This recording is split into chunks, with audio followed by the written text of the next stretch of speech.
Ma van Mikulás ünnepe. A katolikus egyházban ezen a napon emlékeznek Szent Miklós püspökre, aki a hagyomány szerint egy gazdag kereskedő családban született a 3. században.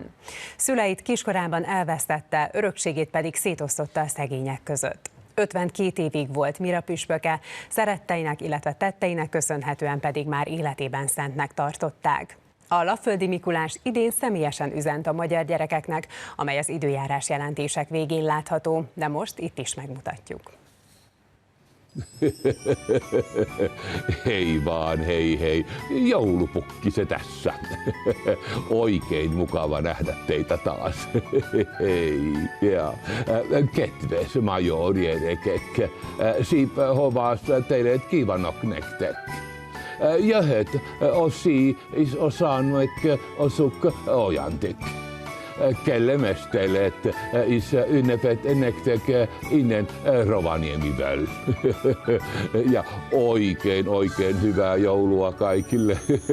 Boldog karácsonyt.